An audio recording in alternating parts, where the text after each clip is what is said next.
Since moving to the countryside, there has been one thing we have been dying to do, and that is get some more animals. And I think we might be ready. Just need to tear down this old thing and build this. How the heck am I supposed to build that? So there's a bit of work to do first. We only moved to the countryside 3 months ago, and when we viewed the house last summer, we thought this old chicken hut looked cute. It's certainly in a beautiful location right on the edge of our woodland, but on closer inspection, it's not that at all. It's been used to store wood in and is structurally falling apart. The door latch is the only thing in reasonable condition, so it is coming down. Storing wood this far from the house is of no use to us, and I'm certainly not putting any new chickens in here. So the first job was to get the logs out and into the open where we could saw them up into sensible sized pieces to fit inside our wood burners. A lot of the stuff in here was almost too big to pick up, let alone use for fuel indoors.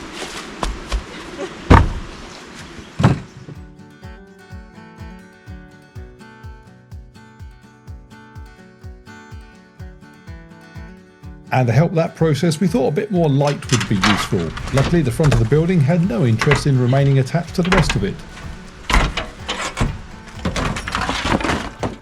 Once we could see inside, it was obvious that there was plenty of scrap wood in here that we didn't want to use for fuel because we've got no idea what it might have been treated with in the past, and so time to fire up the incinerator. And all the wood from the building that was rotten and useless went straight in here too. It was also absolutely freezing, despite the sun being out, so this also kept us warm. While the wood came off easily, the metal was nailed on good and proper, which made it slow going, so we removed the easy bits and called it a day.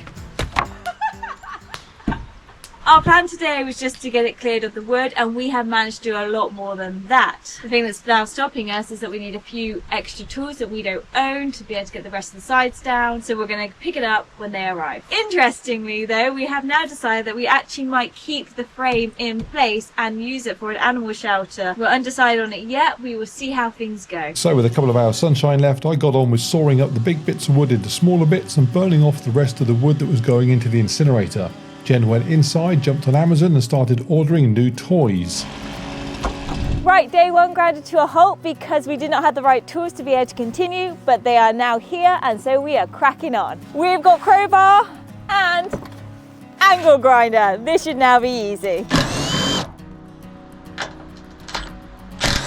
We already had an impact driver and that meant we could get the roof panels off. All those bits of metal were then getting piled up to be taken to the tip once we've bought a truck that we can put all the stuff in the back of to get it there. We were going to keep these, but it doesn't seem like we can. And just as we were thinking that not being able to afford a truck was our biggest problem, we discovered that the structural integrity of the remaining parts of the building might not allow it to be an animal shelter after all. So having decided that none of it is staying, we got to work ripping it all down. Only pausing briefly when the new chicken coop arrived, more on that in a bit. Neither of us have used a crowbar before and one of us enjoyed using it so much that they probably shouldn't be allowed near one in the future. So a combination of large metal bars, brute force and the angle grinder for nails that were being particularly stubborn meant that over the next few hours we got the whole thing demolished. Right, the old chicken hut is gone.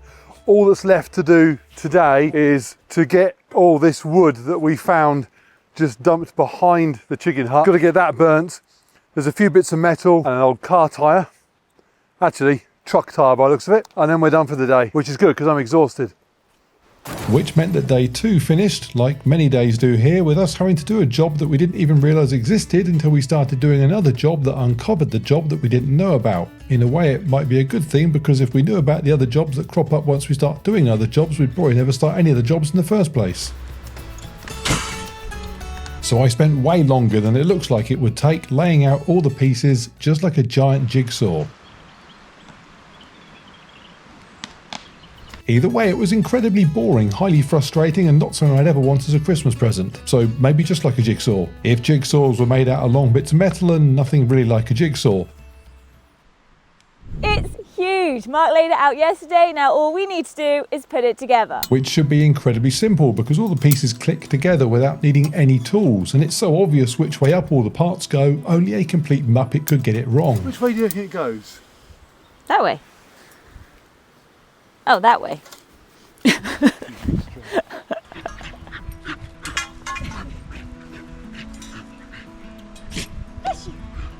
The plan here is that this 8 metre by 4 metre run will be used to hold the chickens for the first couple of months. They're going to be rescue chickens which will have come from the egg-laying industry. Had we not taken them, they would have been destined to become dog food.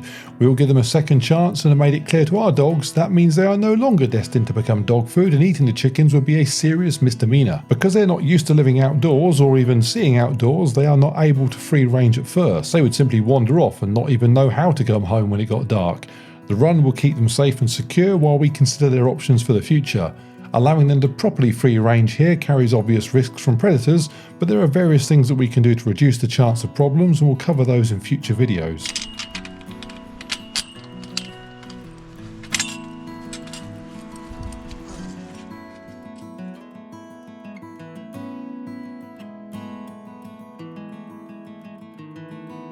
For a step into my office.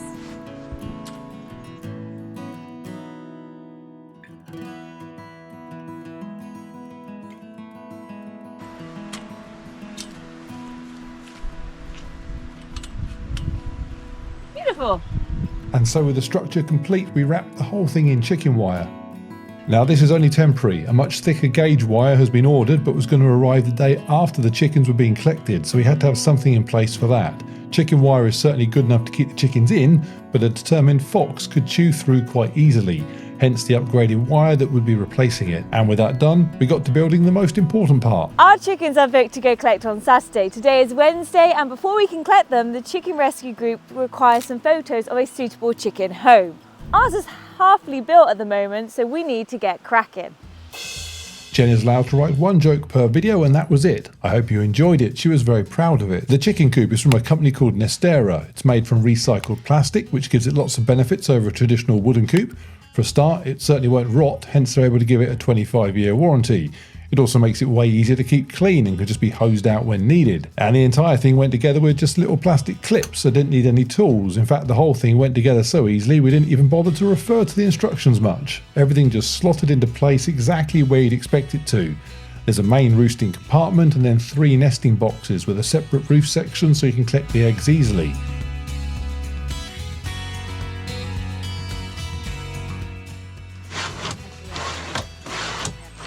Here's the bolt heads. Cool.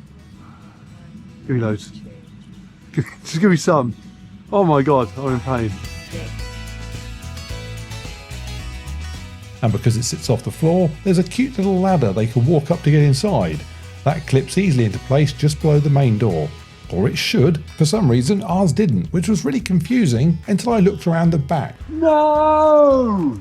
What? These little holes here have got nothing to go into under there because there's the bloody holes on the back. Jen's suggestion was that we left it as it was and I just cable tied the ladder into place. There are many valuable attributes that Jenna brings to our life here. Striving for perfectionism is not one of them. So she went to make coffee while I took the entire thing apart in order to turn the base around to face the right way. With the coop correctly completed, we tested it with the nearest thing we had to a chicken, and then conducted an experiment to see which of our substitute chickens was the most intelligent. Bizarrely, the bull terrier completed the challenge first. Nixon perhaps still disorientated for having been locked in the chicken coop for 45 minutes while I set up my camera. And so bright and early the following morning we finished things off by adding the roof, which would normally be chicken wire with a small section covered to provide a dry area, but these are not normal times in the chicken keeping world. Chickens arrive tomorrow, which is very exciting, but there is a bird flu problem at the moment in England, and I think the rest of the UK as well, so we have to cover the top of it with this so we aren't breaking any rules. So in simple terms, the rules are for small chicken keepers like us that wild birds need to be kept away from your flock. That means the netting used on the run has to be a certain size to prevent small songbirds getting through it, and the roof needs to be covered to prevent their droppings falling into the run. We're good as long as it doesn't get too windy, because if it does, I think the thing might just take off. Our chickens might quite literally take flight. And with everything complete, the following morning we were able to set off and collect our chickens. The process for obtaining rescued chickens like ours is that you put your name down with the volunteers who collect the chickens from the farms. You provide them with evidence that you've got a suitable environment in which to keep the chickens, and you're then given a location to be at and a time to be there. The volunteers collect literally thousands of chickens at a time and then drive hundreds of miles across the country distributing the chickens to people like ourselves. If it all looks a bit weird, a bunch of people standing in a lay-by with cardboard boxes peering into the back of a van getting past rough-looking birds that smelt very bad indeed, Yes, it was very, very weird. And so home and time to show the chickens where they're going to be spending, hopefully, many years of healthy retirement. Okay, so we have put the straw on the bottom. It is now time to put the chickens in the chicken house.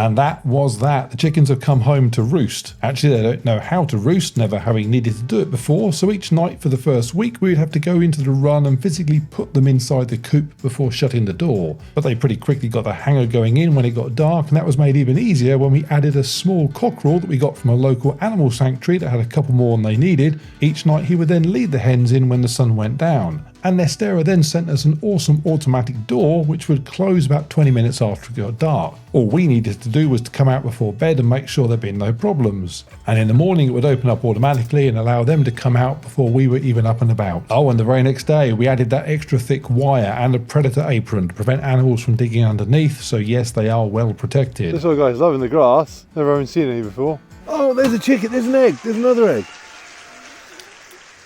That's definitely an egg. There's another egg over there. That's 2 eggs. 1, 2, 3, 4. 6 chickens, 4 eggs. He's not pulling their weight. Breakfast. They look a lot cleaner in the supermarkets. What is going to be interesting is how well they look in the summer versus now. Chickens like this are kept in farms with thousands and thousands of other birds, and that does not lead to them looking particularly healthy. All of them have varying degrees of feather loss, for example. Within a few months we hope they'll look in peak condition and in fact be in the best shape of their lives, which is ironic given the egg industry thinks they're good for nothing but dog food.